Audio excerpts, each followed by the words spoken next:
Hi students, నేను మీ హిందీ సార్ని సింగ్ సార్ని మళ్ళీ ఇంకోసారి మీ ముందుకి హిందీ సబ్జెక్ట్ 8th క్లాస్ నుంచి లెసన్ 8 చావల్కే దానే. చావల్ అంటే ఏంటి? బియ్యపు గింజలు అనే పాట. ఏంటి బియ్యపు గింజలు ఏంటి? అసలు ఏం అర్థం కాలేదు కదా. సరే, ఒకసారి చూద్దామా? చావల్కే దానే ఈ లెసన్ గురించి.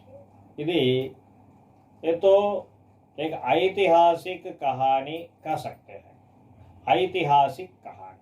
ऐतिहासिक అంటే చారిత్రాత్మకమైన కథ. విజయనగర సామ్రాజ్యాన్ని పరిపాలించే శ్రీకృష్ణ దేవరాయలు, వికట కవి అని పేరు పొందిన తెనాలి రామకృష్ణ, వీళ్ళకి సంబంధించిన ఒక చిన్న కథ చూద్దామా ఒకసారి. ఫస్ట్ ఇక్కడ చూడండి అన్న, ఫస్ట్ పేజీలో एक बैल के गाड़ी पर एक आदमी घास के वजन को लेकर निकल पड़ा.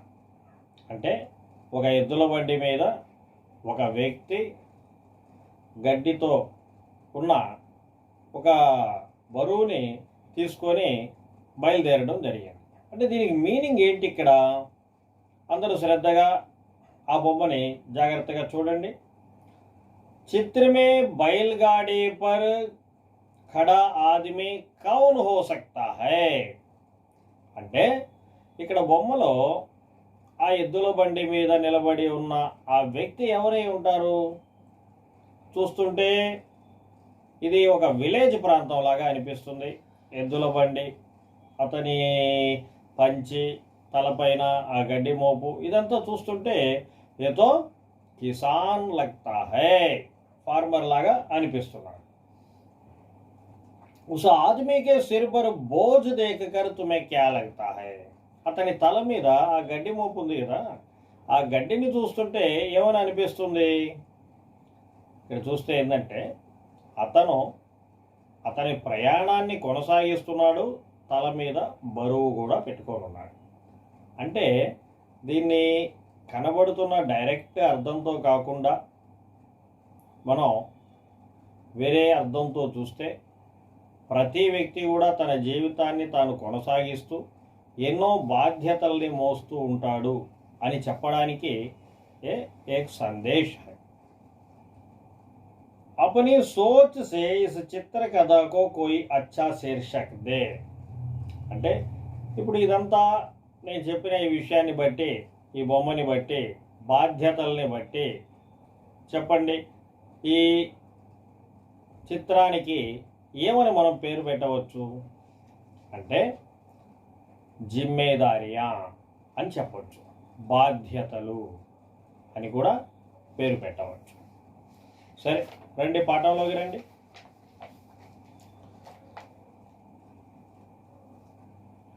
तेनालीराम तेनाली के रहने वाले थे.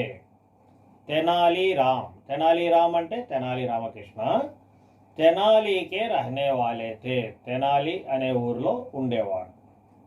वे बहुत चतुर और ज्ञानी व्यक्ति थे. వే అంటే ఎవరు? వే అంటే తెనాలి రామకృష్ణ. తెనాలి రామకృష్ణ బహుత్ చతుర్ అంటే మంచి చమత్కారి, అంతేకాదు మంచి జ్ఞాని, మంచి తెలివితేటలు కలిగిన వాడు. यह घटना उन दिनों की है जब उनकी मुलाकात राजा श्री कृष्ण देवराय से नहीं हुई थी. అంటే అప్పటిదాకా అతన్ని కవి అనే పేరుతో మనం పిలవడం లేదు. ఒక చమత్కారి అయిన వ్యక్తి, ఒక మంచి జ్ఞాని, మంచి తెలివైన వాడు అని ఇలా అంటున్నామే కానీ పలానా రాజుగారి దర్బార్లో కవి అని మనం అనడం లేదు. ఎందుకంటే ఇంకా శ్రీకృష్ణ దేవరాయలతో ఇతనికి ఇంకా కలయిక ఏర్పడలేదు కాబట్టి తెనాలిలో ఉండే ఒక వ్యక్తి అంతే ఇతను. అయితే एक दिन वे राजा श्री कृष्ण देवराय से मिलने उनकी రాజధాని హంపి పహుంచే. ఏక్ దిన్, ఒకరోజు ఏం జరిగిందంటే తెనాలి రాము శ్రీకృష్ణదేవరాయ సే మిల్నే హంపి పహుంచే. అంటే ఈ తెనాలి రామకృష్ణ శ్రీకృష్ణదేవరాయల్ని కలవడానికి హంపి రాజధానికి బయలుదేరాడు. హంపి, విజయనగరం ఇవన్నీ కూడా ఒకటే. హంపి రాజధానికి బయలుదేరాడు. ఎందుకు బయలుదేరాడంటే ఉన్హోనే సునాథ, ఆయనకి తెలిసింది ఏంటంటే, ఆయనకేమని తెలిసిందంటే రాజా జ్ఞానీ లోగోంకో బడా ఆదర్ సత్కార్ కర్తే హై. రాజుగారంట జ్ఞానీ లోగోంకో, బాగా తెలివైన వాళ్ళని ఆయన పరీక్షించి వాళ్ళ తెలివితేటల్ని ప్రశంసించి వాళ్ళకి మంచి మంచి బహుమతులు కూడా ఇస్తారంట, సన్మానం కూడా చేస్తారంట. అదే అంటున్నాడు ఇక్కడ. ఆదర్ అంటే మర్యాదలు, సత్కార్ అంటే సన్మానము, అంటే బహుమతులు ఇవ్వడం జరుగుతుంది. దానికోసం మన తెనాలి రామకృష్ణ రాజుగారి దగ్గరికి వెళ్ళి తన తెలివితేటల్ని ప్రదర్శించి ఒక మంచి బహుమతిని తీసుకొని రావాలని రాజుగారి దగ్గరికి బయలుదేరాడు. Second paragraph. तेनालीराम हम्पी पहुंचे, उन्हें राज दरबार में पेश किया गया. तेनालीराम हम्पी पहुंचे.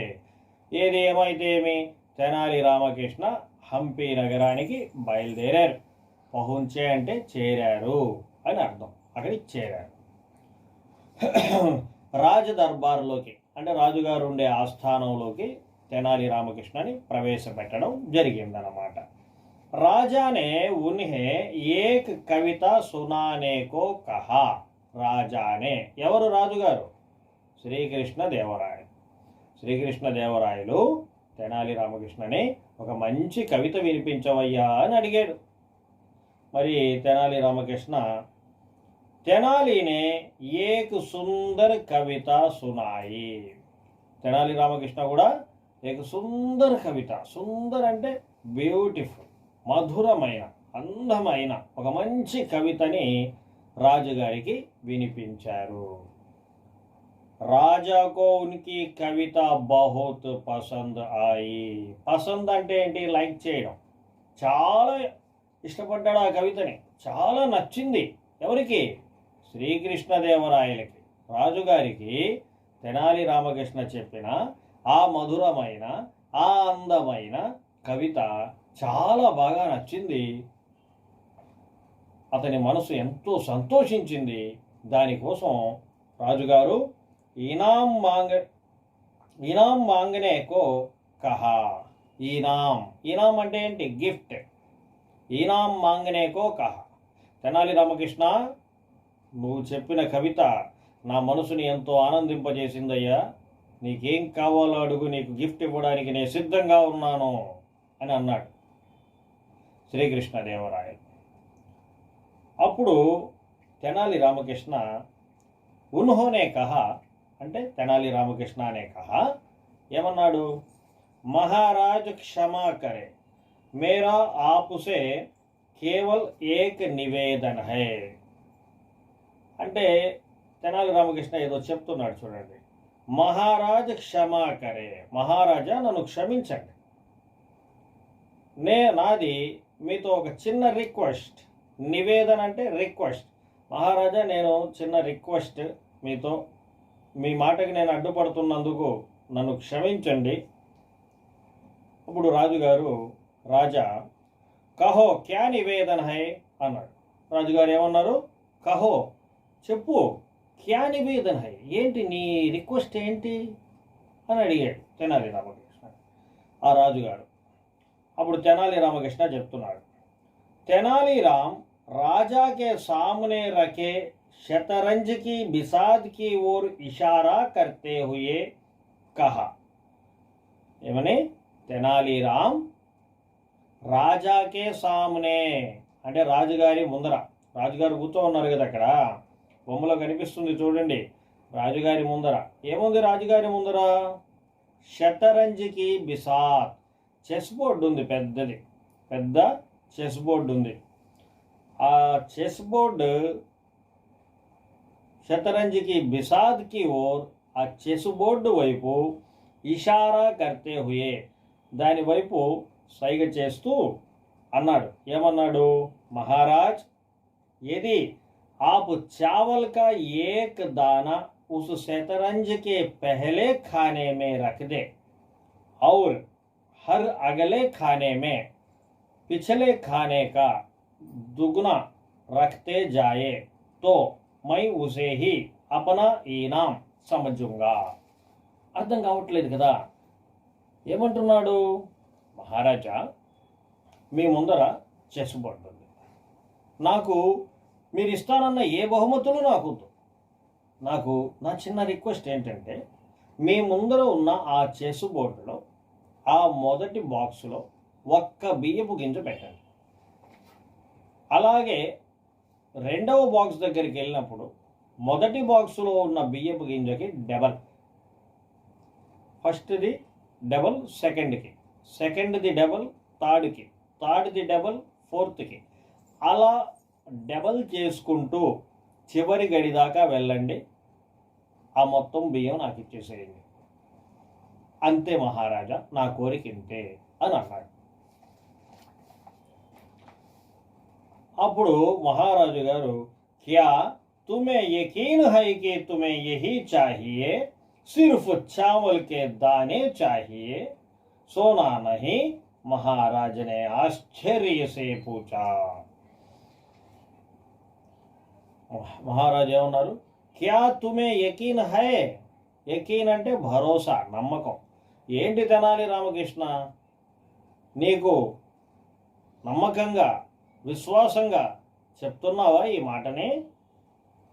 నాకు బియ్యపు గింజలే కావాలి అని, కేవలం సిర్ఫ్ అంటే ఏంది? కేవలం బియ్యపు గింజలే కావాలా నీకు, బంగారం వద్దా అని చెప్పి మహారాజు గారు ఎంతో ఆశ్చర్యంగా అడిగారు.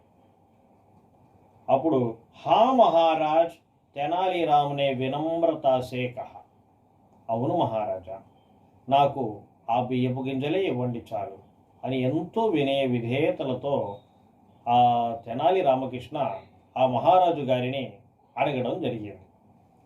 తో ఐసా హీ హోగా, महाराज ने सेवक को आदेश दिया तो ऐसा ही होगा, సరే అలాగే జరిపిస్తాను అని వెంటనే శ్రీకృష్ణదేవరాయలు సేవకుడిని పిలిచి ఆదేశ్ దియా, ఆర్డర్ జారీ చేశాడు.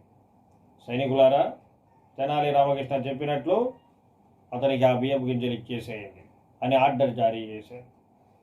అప్పుడు సేవకులు ఏం చేశారు?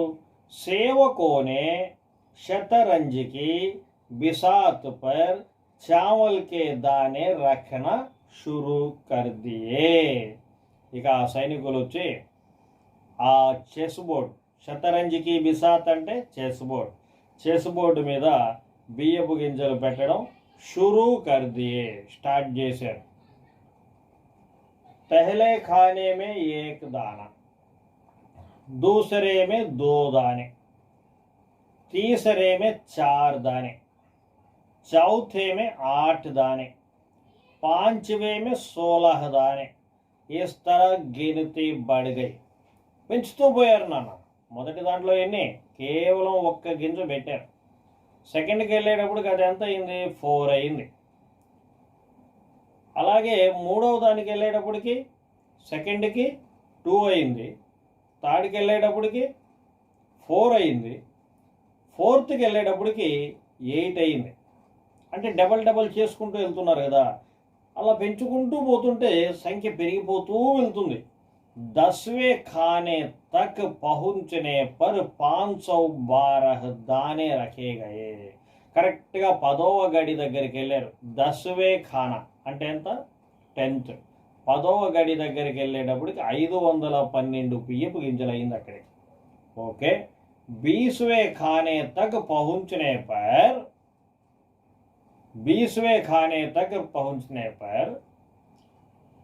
5,24,288.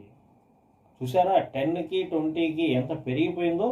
20వ గడి దగ్గరికి వెళ్ళేటప్పటికి 5,24,288 బియ్యపు గింజలు పెట్టాల్సిన పరిస్థితి వచ్చింది అక్కడ. इस प्रकार शतरंज की आदि बिसात यानी 32 खाने तक पहुंचने तक दानों की संख्या 214 करोड़ से भी ज़्यादा तक पहुंच चुकी थी. టోటల్ 64 బాక్సెస్ ఉండేవి. ఆ 64 బాక్సెస్లో ఇప్పటిదాకా అయ్యింది సగం బోర్డు అంటే 32 బాక్సెస్కే 214 కోట్లని మించేసింది బియ్యపు గింజలు. ఇంకా 64కి వెళ్ళేటప్పటికి పరిస్థితి ఏంటి? यह दृश्य देखकर राज दरबार में सभी हैरान थे. हैरान అంటే అందరూ కూడా ఆశ్చర్యచకితులైపోయారు ఆ దృశ్యాన్ని చూసి. ఒర్రే, బియ్యపు గింజే కదా కేవలం అని అనుకుంటే ఈ బియ్యపు గింజ అమ్మో ఎంత దూరం తీసుకొని వెళ్ళింది. अंत में यह स्थिति हो गई कि महाराज के पास अपना पूरा राज भंडार का अनाज ही तेनालीराम के हवाले करने के सिवाय कोई दूसरा मार्ग ना रहा. अंत में ऐसी स्थिति हो गई.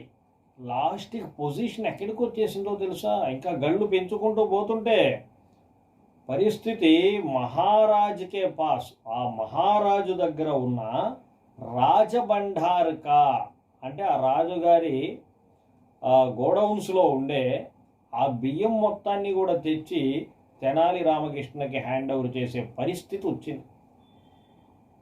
తబీ తెనాలినే ఉన్హే రోకా ఔర్ కహా. ఇక తెనాలి రామకృష్ణ వెంటనే వాళ్ళని ఆపాడు, ఆపాడు. మహారాజా, నాకు వద్దు బియ్యపు గింజలు, నేను చెప్పే ఒక మాట వినండి చాలు అంతవరకు అన్నాడు. మహారాజ్, మై ఆప్సే కుచ్ నహీ చాహతా, मैं तो सिर्फ आपको दिखाना चाहता था कि छोटी छोटी चीजें भी कितनी महत्वपूर्ण होती हैं. ఎంత మంచి మెసేజ్ చూడండి ఇది. మహారాజా, నేను మీ దగ్గర నుంచి నేను ఏమీ ఆశించట్లేదు మహారాజా. నేను మీకు ఒక మంచి విషయం చెప్పాలని అనుకుంటున్నాను. ఏంటంటే మై ఆప్కో దిఖానా చాహతా హూ, నేను ఒక విషయం చెప్పాలని అనుకుంటున్నాను. ఏంటంటే చోటీ చీజేంబి, చిన్న చిన్న వస్తువులు కూడా, వస్తువైనా మాటైనా ఏదైనా కానీ, అది నోటి నుంచి వెలువడే మాటైనా కావచ్చు, చేతి నుండి ఇచ్చే వస్తువైనా కావచ్చు. చోటీ చీజేంబి కితనీ మహత్వపూర్ణ హోతీ హై, ఎంత విలువైనవి అయి ఉంటాయి అనే విషయాన్ని మీకు తెలియచేయాలనుకున్నాను మహారాజా. ఎందుకంటే एक महान विजय हासिल करने के लिए पहले कदम उठाना आवश्यक है. एक महान विजय हासिल करने के लिए, ఒక మహత్తరమైన సక్సెస్ని మనం సాధించాలి అంటే ఒక అడుగు మనం తప్పకుండా వేయాలి మహారాజా. ఎందుకంటే మహారాజా, మీరు చాలా మంచివారు, ప్రజల్ని కన్న బిడ్డల్లాగా చూసుకునేవాళ్ళు. ఇంత మంచివారు మీరు, దయార్థ హృదయంతో వాళ్ళు నేను నమ్మి మీకేం కావాలో అడగండి అని మీరు వాగ్దానం చేస్తున్నారు మహారాజా. మీరు చాలా మంచివారు, మీరు మాట ఇచ్చేస్తున్నారు. కబక్కని ఎవరైనా వచ్చి స్వార్థానికి ఆలోచించి ఆ సింహాసనం నాకు ఇవ్వండి అని అడిగినా అడగొచ్చు మహారాజా. మీ రాజ్యాన్ని నాకు ఇవ్వండి అని అడిగినా అడగొచ్చు మహారాజా. అలాంటి పరిస్థితి నోటి నుండి వెలువడే ఆ చిన్న చిన్న వాగ్దానాలు, ఇలాంటి బహుమతుల ద్వారా మిమ్మల్ని దేవుడుగా భావించే మీ ప్రజలు ఇబ్బందులు పడకూడదని నేను భావించి ఆ విషయాన్ని మీకు ఇలా తెలియజేశాను మహారాజా. అంతే తప్ప నాకు మీ దగ్గర నుంచి ఏమీ వద్దు మహారాజా అని అంటాడు. मेरी हार्दिक कामना है कि आप इसी प्रकार आगे बढ़ते हुए और अधिक विजय प्राप्त करें. मेरी हार्दिक कामना, कामना का अर्थ क्या है? इच्छा, కోరిక. నేను నా మనస్ఫూర్తిగా కోరుకునే కోరిక ఏంటంటే మహారాజా, మీరు ఇదే విధంగా ముందుకి సాగుతూ ఎన్నో విజయాల్ని పొందాలని. यह सुनकर राजा श्री कृष्ण देव राय तेनालीराम से बहुत खुश हुए, जिसने उन्हें चावल के एक दाने से जीवन का महत्व समझा दिया था। यह सुनकर इदी विनी राजुगारू శ్రీకృష్ణ దేవరాయలు తెనాలి రామకృష్ణ ద్వారా ఎంతో సంతోషించాడు. ఎందుకంటే ఆ తెనాలి రామకృష్ణ ద్వారా ఒక్క బియ్యపు గింజతో అసలు జీవితం అంటే ఏంటి అనే జీవిత పాఠాన్ని తెలుసుకున్నాడు. కాబట్టి उन्होंने तुरंत तेनाली को सम्मान के साथ अष्टदिग्गजों में शामिल कर लिया. తురంత్ అంటే వెంటనే.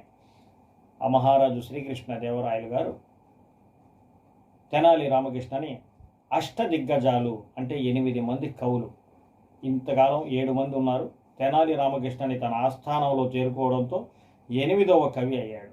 అప్పుడు అష్టదిగ్గజాలు అయ్యాడు.